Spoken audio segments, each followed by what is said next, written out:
प्रणाम और हार्दिक अभिनंदन। आप जुड़े हुए हैं विश्व शांति दर्शन के मंच से और देख रहे हैं शोमैन राज कपूर जी की बर्थ सेंटेनरी पर उनके द्वारा बनाई गई फिल्मों का संक्षिप्त में विश्लेषण। और ये फिल्में कितनी रेलेवेंट हैं आज के दौर में।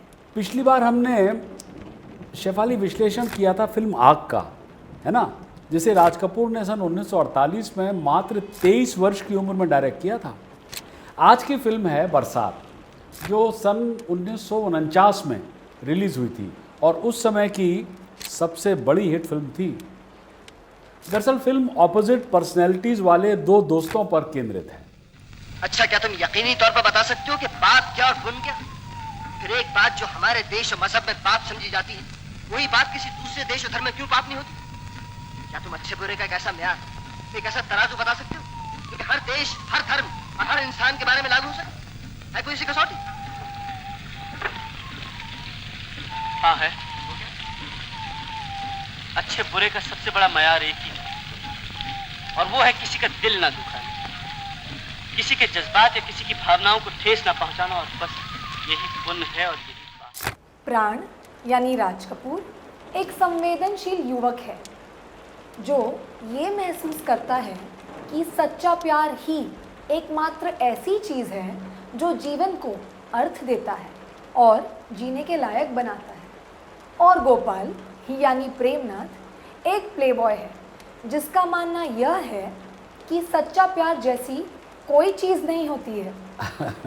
करेक्ट। एक दिन गोपाल यानी एक्टर प्रेमनाथ की मुलाकात नीला यानी उस दौर की एक्ट्रेस निम्मी जो थी, जो एक पहाड़ी महिला का रोल करती है इस फिल्म में, उनसे होती है।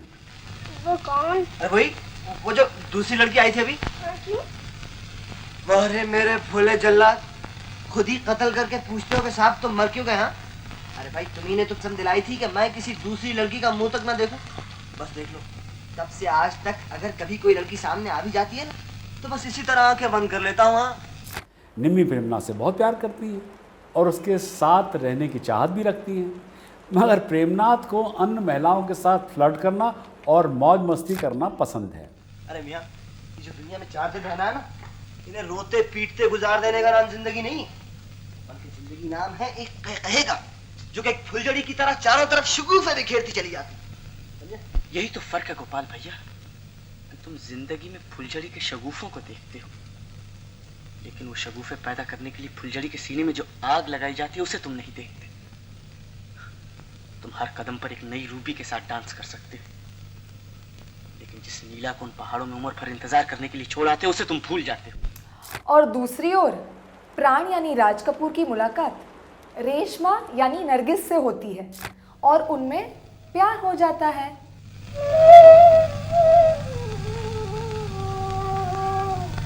माँ, घबराओ नहीं माँ, तुम्हारी ये मकान। हाँ, हमें ये मकान पसंद आ गया।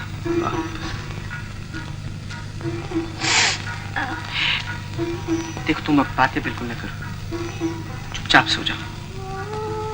अच्छा, और तुम नहीं सोओगे क्या? सो जाओ, बातें नहीं करते। लेकिन किसी भी अन्य रोमांटिक फिल्म की तरह उनके भी प्यार की परीक्षा होती है और फिर हर्डल्स आती हैं। छोड़ दो, मुझे बाबूजी के पास ले जाने आए। मैं तेरे हड्डी तोड़ दूं रखे। बिल्कुल है तेरे बेटे बाबूजी का। अच्छा,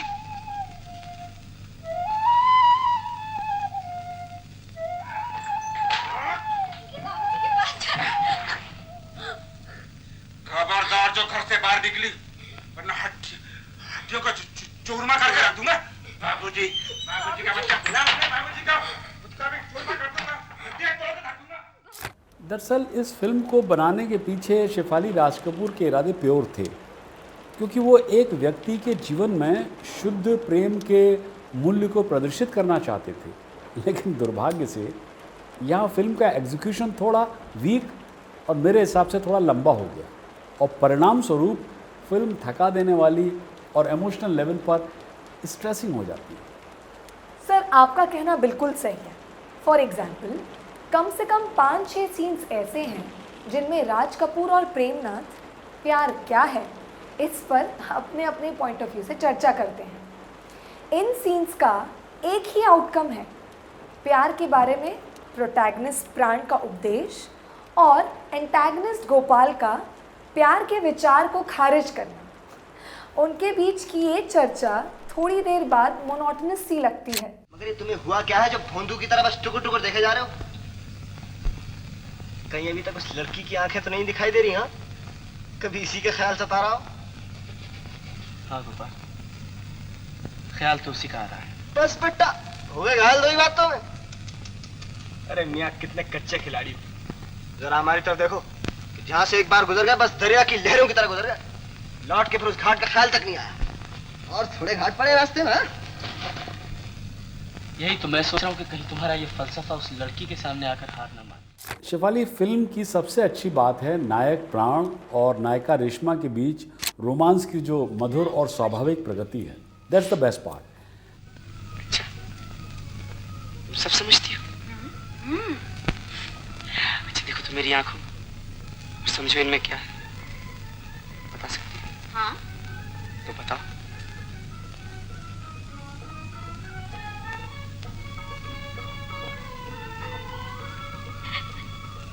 इनमें तो मैं हूँ। हाँ देखो, देखो इनमें मैं दिखाई देती हूँ। तुम खुद देख लो ना, इनमें मैं दिखाई देती हूँ। यहाँ तक तो वैसे ठीक भी लगता है, मगर उनके अलग होने के बाद when they are not together, Pran उदास हो जाता है और रेशमा के न होने पर वो शोक मनाता है और बार बार उसके पियानो के सामने बैठकर सैड सॉन्ग्स गाता हुआ दिखाई देता है।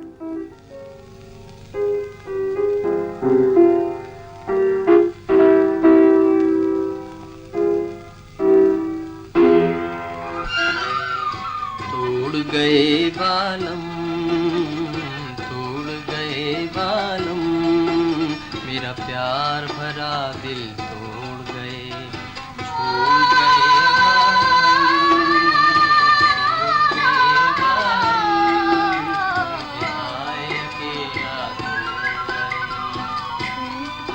बालम, छूट गया बालम, हाय साथ हमारा।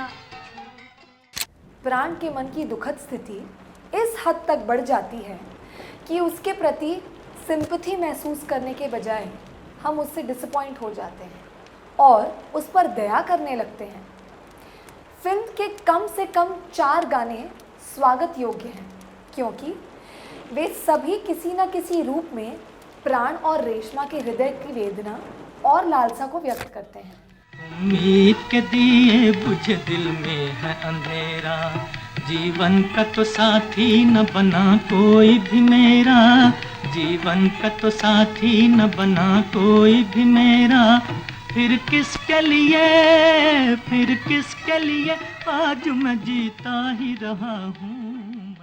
हालांकि शंकर जयकिशन का साउंड ट्रैक प्यारा है, लेकिन इसका इतना अधिक उपयोग किया गया है फिल्म में कि कहानी दोहरावदार हो जाती है, मतलब वहीं घूमती रहती है, आगे नहीं बढ़ती। और फिल्म का क्लाइमेक्स भी एक बड़ी निराशा लगता है मुझे, क्योंकि ये पूरी तरह से हास्यास्पद लगता है। हम सच्चे प्यार की शक्ति को जादुई रूप में चित्रित करने में राज कपूर जी की ईमानदारी को समझते हैं, लेकिन मानो या ना मानो क्लाइमेक्स थोड़ा सा मुझे तो अजीब लगता है।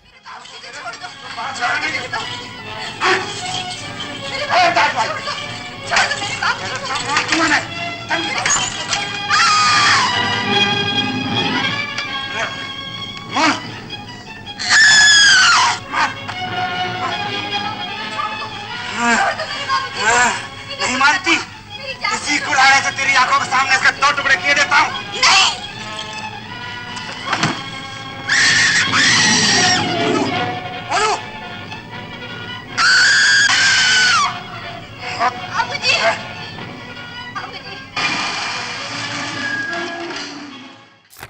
Sir, all said and done, हमारी एनालिसिस, हमारे विश्लेषण को उस समय के दर्शकों ने खारिज कर दिया है क्योंकि बरसात फिल्म 1949 में बॉक्स ऑफिस पर राज कपूर की एक बेहद सफल फिल्म रही थी। Yes, no doubt about it, no doubt about it. However whatever we may comment, but that film was a very success.